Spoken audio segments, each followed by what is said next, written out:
Hey guys, so one of the new things that we have here in the Power BI Premium for User, it's the Create pipeline. So essentially, this allows you to go from dev, test to prod, and while you publish your changes to your reports and dashboards and everything from that environment, also to an app. So if you come here and click it, you'll see that we can create a new pipeline test, add a description, and then you can create this. And the fun thing is that workspace that you're working on, you can choose if it's going to be a development environment, test, or production. All right, so I would choose development here and assign it as a development environment. And as you guys can see here, I have my Power BI open also. So I'll save this and then I'll publish it also to pipelines.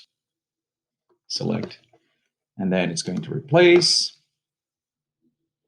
Once it's finished, you can go to your Power BI pipeline.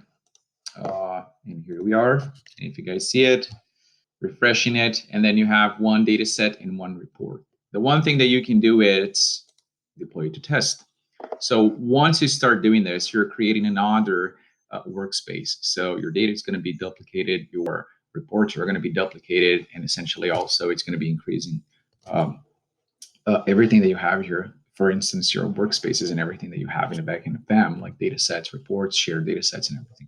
So it's created right now, okay? And one good practice that we have here is to test prod data here and test to see how it behaves in everything that you're doing also, okay?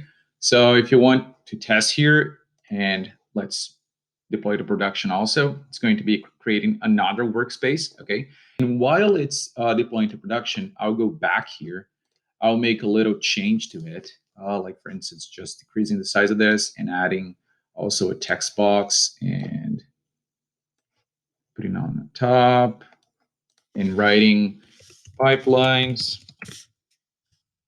deployment, test. Big like this. Actually, let me put Superstore analysis. Right. Awesome. Let me save this. Now let me check back this. All right, it's published also. Go back to Power BI and let me publish this. Now it's going to see, now you guys can see that I have pipelines production, and pipelines test. What you want is to publish the pipelines development, okay?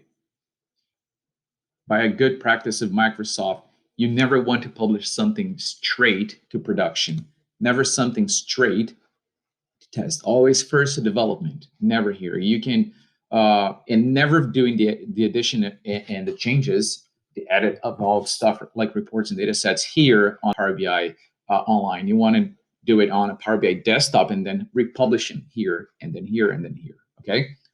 Let me go back here. Now it's finished.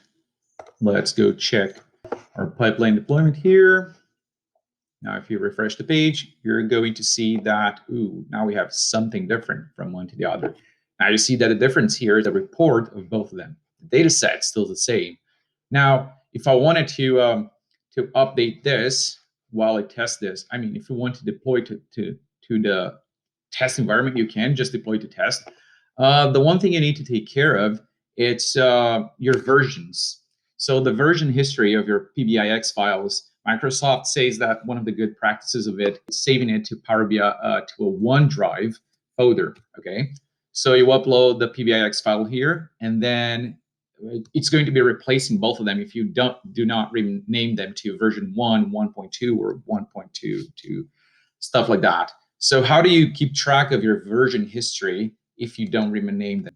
So you click on the ellipse here, and then you go to version history, and then you'll be able to see them and the dates that you've made the changes. If you want to download them, ellipses again, and then open file. Okay.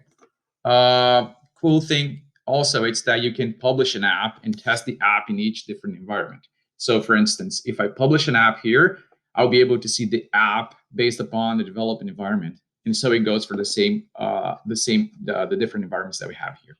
All right. A cool thing also that we have here is that when you have your test environment and your production environment, you can change the source of the data set sources. So if you click here on the lightning bolt, and this is the data set of it, and you can add a rule. Like for instance, hey, I want to choose this data source, this one, but I want to replace this data source by this one. So I need to create other here. And then once I create the other, I'll give it the full path. And then I can replace the first data set source for the second data set source.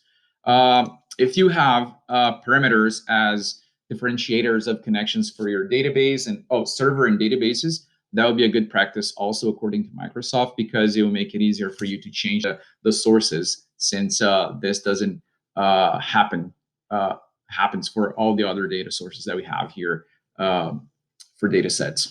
With this, I conclude a little bit of this demo that we have. All right, see you guys.